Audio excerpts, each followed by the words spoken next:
गिरजाघर के railway station के पास धीरज और उसका दोस्त हरीश शराब पी रहे होते हैं। अरे एक बात बता, तू शादी कब कर रहा है? कैसी बात कर रहा है बे धीरज? तुझे मैं खुश नजर नहीं आ रहा? तभी तो पूछ रहा हूँ भाई। मैं भी चाहता हूँ कि तू भी घर जाने की जिद किया करे और तेरा फोन भी लेट हो जाने पर बार बार बजे। अच्छा दोस्त है तू, शुरू में ही अच्छा लगता है, बाद में तो ये चुड़ैल बन जाती है। चुड़ैल? अरे भयानक चुड़ैल बोल भाई। अच्छा एक बात बता, तूने कभी चुड़ैल देखी है? ना भाई, अपनी बीबी को छोड़ के कोई और नहीं देखी। मजाक नहीं बे, सच बता, देखी है क्या कोई चुड़ैल? धीरज ये सुनकर थोड़ा डर जाता है। चल आज तुझे चुड़ैल दिखा के लाता हूँ। ऐसा कहते ही धीरज का ध्यान पास में खड़ी एक औरत पर जाता है। वो देख भाई, इस रात में ये कौन है? जो भी है बहुत सुंदर है। ना ना ना भाई, मुझे तो ये कोई चुड़ैल लग रही है। ये कैसे हो सकता है? ऐसा कहते ही हरीश उस औरत के पास चला जाता है और उसको आवाज देता है। हाँ जी, कैसे हो आप? और रात में क्या मैं आपकी कोई मदद कर सकता हूँ? दूसरी ओर से कोई आवाज नहीं आती। हरीश एक बार फिर से पूछता है, क्या मैं आपकी कोई मदद कर सकता हूँ? चल भाई निकल ले। तुझे नहीं पता कि ये क्या बोल रही है? मुझे सब सुनाई दे रहा है। तू पागल हो गया है। ऐसा कहते ही धीरज उस औरत को छूने की कोशिश करता है, लेकिन छू नहीं पाता। वो औरत एकदम से गायब हो जाती है। भाग हरीश। जैसे ही धीरज भागने की कोशिश करता है, उसके सामने वही औरत चुड़ैल के रूप में आ जाती है। धीरज वो देख नहीं पाता और वहीं पर मर जाता है। क्या हुआ? इतना ही दम था? तुम सब होते ही ऐसे हो। एक अकेली लड़की दिखी नहीं कि हरीश उसके आगे हाथ जोड़ता है और कहता है, मुझे माफ कर दो बहन। बहन? ऐसा कहते ही चुड़ैल हरीश को गर्दन से पकड़ लेती है। हरीश काफी कोशिश करता है, लेकिन वो चुड़ैल के चंगुल से छूट नहीं पाता। कुछ देर बाद चुड़ैल हरीश की गर्दन धड़ से अलग कर लेती है और रेलवे स्टेशन पर लगा देती है। अगले दिन कुछ लोग वहाँ पर जमा हो जाते हैं। लगता है वो वापस आ गई। कौन बाबा? निक्कर वाली चुड़ैल। निक्कर वाली चुड़ैल? ये क्या बला है अब? बुजुर्ग बताता है कि कुछ साल पहले एक औरत यहाँ अपने घर वालों का इंतजार कर रही थी। बारिश की वजह से उसके घर वाले समय पर नहीं पहुंच पाए। उसी समय वहाँ एक व्यक्ति नशे की हालत में आया और उस लड़की को कहने लगा कि वो उसको घर ले जाएगा। लड़की के मना करने पर भी वो व्यक्ति नहीं माना और उस लड़की का मुंह दबाकर पास के जंगल में ले गया। अगले दिन वहाँ उस लड़की की लाश मिली। बस तब से वो हर साल यहाँ आती है और शराबी लोगों को अपना निशाना बनाती है। अगली रात एक रिपोर्टर शराब पीने की एक्टिंग करता है। हम बंदे हैं, मांगे सबकी खैर, नशा शराब में होता तो नाचता ठेका। फालतू में शराब बदनाम की गई है। तभी उसे निक्कर डाले हुए एक लड़की दिखाई देती है। हाँ जी, आपको कोई तकलीफ तो नहीं? क्यों, आप क्या मदद कर सकते हैं? क्या तुम वही हो? लड़की अचानक चुड़ैल का रूप ले लेती है और कहती है, मुझे पता है तुम एक्टिंग कर रहे हो। हम भूतों को बेवकूफ नहीं बनाया जा सकता। बताओ क्यों कर रहे हो ये सब नाटक? मुझे पता है तुम्हारे साथ बुरा बर्ताव हुआ है।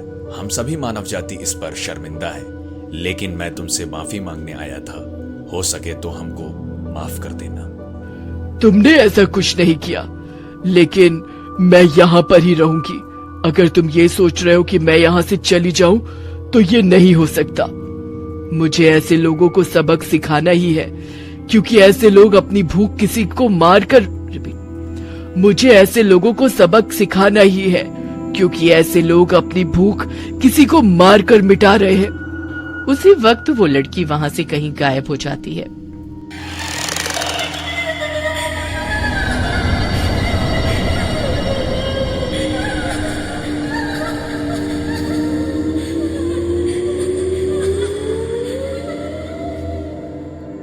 धीरज जैसे ही लौटा तो उसने देखा कि कार की पिछले वाली डिक्की हिल रही है। धीरज ने डिक्की खोली तो उसके अंदर एक भूतनी लेटी हुई थी। धीरज ने धड़ाम से डिक्की बंद कर दी और चिल्लाने लगा, सुशील ने देखा कि अधेड़ आदमी एक भगोने से 2-3 कटे हुए हाथ निकालकर कढ़ाई में गर्म करने के लिए डाल रहा है। सुशील ने सुमन के पास आकर धीरे से कहा, यहाँ कुछ गड़बड़ तो जरूर है, हमें यहाँ से निकल लेना चाहिए।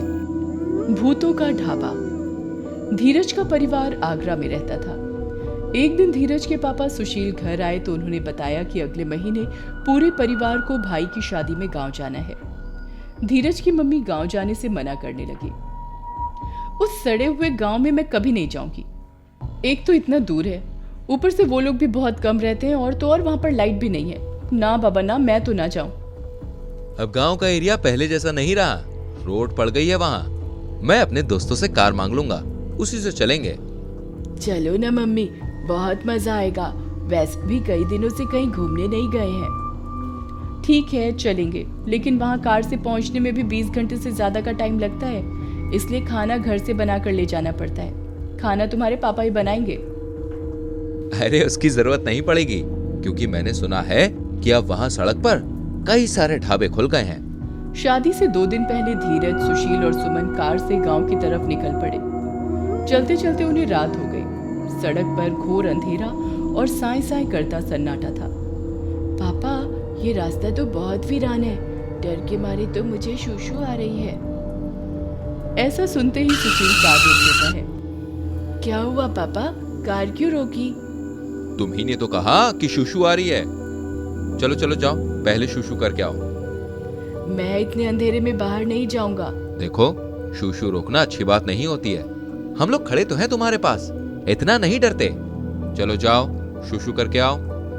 धीरज ने कार का दरवाजा खोलकर जैसे ही पैर जमीन पर रखा, उसका पैर एक हड्डी पर पड़ा। धीरज डर के मारे चिल्ला पड़ा। क्या हुआ? पापा, यहाँ किसी की हड्डी पड़ी हुई है। सुमन और सुशील कार से बाहर निकले। डरने की जरूरत नहीं है, शायद कोई जंगली जानवर इसे यहाँ ले आया होगा। तुम शूशू करने जाओ, ठीक है? अचानक धीरज के परिवार को रोड पर 3-4 लोग गुजरते हुए दिखाई दिए। तब उनकी जान में जान आई। चलो, आखिर कोई इंसान इस रोड पर दिखाई तो दिया, अब मैं भी आराम से शूशू कर सकता हूँ। धीरज के मम्मी पापा कार में बैठ गए। धीरज जैसे ही लौटा तो उसने देखा कि कार की पिछले वाली डिक्की हिल रही है। धीरज ने डिक्की खोली तो उसके अंदर एक भूतनी लेटी हुई थी। धीरज ने धड़ाम से डिक्की बंद कर दी और चिल्लाने लगा, चुड़ैल चुड़ैल, पापा चुड़ैल चुड़ैल। धीरज के मम्मी पापा जल्दी से बाहर निकल कर आए। क्या हुआ धीरज? पापा, डिक्की के अंदर एक भूतनी है, मैंने अभी डिक्की खोलकर देखी थी। सुशील ने डिक्की खोलकर देखने से पहले उन 3-4 लोगों को ढूंढा जो कुछ देर पहले ही उनके पास से गुजर गए थे। वे लोग अचानक से कहीं गायब हो चुके थे। सड़क पर दूर दूर तक कोई नहीं दिखाई दे रहा था। आखिरकार सुशील ने डरते हुए डिक्की खोली। अरे धीरज, लगता है तुम्हारा दिमाग खराब हो गया है। कुछ भी तो नहीं है यहाँ पर। चलो जल्दी कार में बैठो। तीनों कार में बैठे और चल दिए। कुछ देर बाद धीरज बोला, पापा, मुझे बहुत तेज भूख लग रही है। सुशील, तुम तो कह रहे थे कि यहाँ रोड पर बहुत सारे ढाबे मिलेंगे। अब बताओ, मुझे कहीं भी कोई ढाबा नहीं दिख रहा है। मैंने पहले ही कहा था कि हमें यहाँ नहीं आना चाहिए। कुछ देर चलते रहने के बाद सुशील को एक ढाबा दिखाई दिया। मैंने कहा था ना, यहाँ ढाबा है। चलो ढाबे के अंदर चलते हैं और भरपेट खाना खाते हैं। तीनों जब ढाबे के अंदर गए तो उन्हें ढाबे में 3 लोग दिखाई दिए। 2 अधेड़ उम्र के आदमी और औरत और एक जवान लड़की। लड़की के हाथ में दराती थी। वो धीरज के पास आकर बोली, कहिए क्या खाएंगे? अरे जो भी ताजा हो बोले आओ। लड़की जब पलट कर गई तो तीनों ने देखा कि लड़की के बालों में 2 कटे हुए हाथ लटके हुए हैं। धीरज, सुशील और सुमन का मुंह सूख गया। सुमन ने सुशील के कान में कुछ कहा। सुशील पानी का जग लेने के बहाने उस कमरे की तरफ गया जहां खाना बन रहा था।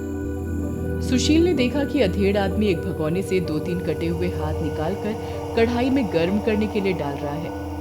सुशील ने सुमन के पास आकर धीरे से कहा, यहाँ कुछ गड़बड़ तो जरूर है, हमें यहाँ से निकल लेना चाहिए। तीनों चुपचाप दबे पांव गेट की तरफ बढ़ने लगे। तभी वो दराती वाली लड़की तेजी से चलती हुई आई और उसने ढाबे का दरवाजा बंद कर दिया। बिना खाना खाए मैं किसी को नहीं जाने देती। हम लेट हो रहे हैं, बहुत लेट हो रहे हैं, हमें जाने दो।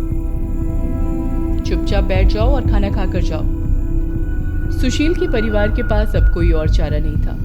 वे लोग टेबल के पास बैठ गए। कुछ देर में एक आदमी शानदार खाना लेकर आया, जिसमें पनीर की सब्जी, रोटी, आलू और भी कई चीजें थी। आदमी जब खाना रखकर चला गया तो सुशील ने देखा कि लड़की उनके पास अकेली खड़ी है। सुशील ने एक झटके से लड़की के हाथ से दराती छीनी और उसकी गर्दन काट डाली। भागो यहाँ से! तीनों लोग ढाबे के बाहर भागे। उधर कमरे से आदमी और औरत भयानक तरह से चीखते हुए उन तीनों के पीछे गए। आदमी और औरत के चेहरे भयानक हो गए थे। सुशील का परिवार कार में बैठ गया और सुशील ने कार स्टार्ट कर दी, लेकिन पीछे भूत और भूतनी ने उनकी कार पकड़ रखी थी। सुशील ने बहुत कोशिश की, लेकिन कार आगे नहीं बढ़ पा रही थी। आखिरकार उसने बैक गियर डाला और कार तेजी से पीछे की ओर चला दी। आदमी और औरत कार से बिल्कुल कुचल गए। फिर सुशील ने तेजी से कार आगे बढ़ा दी और वो दिन होने तक नहीं रुका। सुशील ने गांव पहुंचकर सारी बात अपने भाई को बताई। अच्छा हुआ तुम्हारे परिवार को कोई नुकसान नहीं पहुंचा। कुछ साल पहले वहां पर एक ढाबा हुआ करता था जिसे एक गरीब परिवार चलाता था। परिवार में 3 लोग थे, आदमी, औरत और उसकी लड़की। एक बार कुछ जवान लड़के ढाबे में खाना खाने गए। उन्होंने लड़की के साथ बदतमीजी करना शुरू कर दिया। जब लड़की के पिता ने विरोध किया तो लड़कों ने रिवॉल्वर निकाली और आदमी और औरत और उसकी लड़की को गोली मार दी। उसी परिवार की आत्मा उस रोड पर भटकती है और वहां ढाबा होने का भ्रम पैदा करती है। लौटते समय रात में वहां से मत गुजरना। उसने काले रंग की साड़ी पहनी हुई है और माथे पर एक काले रंग की बिंदी है। मौसम कितना बढ़िया है, हल्की हल्की बारिश भी शुरू हो चुकी है। अब अगर इससे बातें शुरू हो जाए तो सफर अच्छे से कटेगा। वो औरत अपने बैग की जिप खोलने की कोशिश करती है, लेकिन उससे जिप नहीं खुलती। लाइए, मैं आपकी हेल्प कर देता हूँ। तभी एक अधेड़ उम्र का आदमी आता है और चिल्लाकर कहता है, आज अमावस्या की रात है। आज की रात इस ट्रेन में डायन घूमती है। सब अपना ध्यान रखना। ये अंकल ऐसा क्यों बोल रहे थे? थोड़ी देर बाद पल्लवी भी वापस आ जाती है, लेकिन वो आदमी नहीं लौटता। अब जगजीत अपनी जगह से उठता है और वो पीछे टॉयलेट की तरफ जाता है। वो देखता है सिगरेट पीने वाला आदमी गेट के पास मरा पड़ा है। जगदीश चुपचाप टीटी के पास जाकर उसको सब कुछ बता देता है। अपने बैग से वही बोतल निकालकर उसमें एक लाल धागा बांधती है और फिर वो दूसरे दरवाजे की तरफ जाते हैं, जहाँ पर उसको दिखाई देता है टीटी की गर्दन पर सुनैना अपने दांत गड़ाए खड़ी है और उसका खून पी रही है। उस टाइम वो डरावनी लग रही होती है और अपने असली रूप में आ जाती है। टीटी भी मर चुका था। जगजीत टीटी को उससे छुड़ाने की कोशिश करता है। डायन जगजीत में उलझ कर रह जाती है। मौका देखकर पल्लवी डायन के बाल खींचकर जितनी भी उसके हाथ में आते हैं उसको बोतल पर बांध देती है। फिर कोई मंत्र पढ़ती है। भाई साहब जल्दी से लाइटर दीजिए। पल्लवी एक मंत्र पढ़कर बोतल में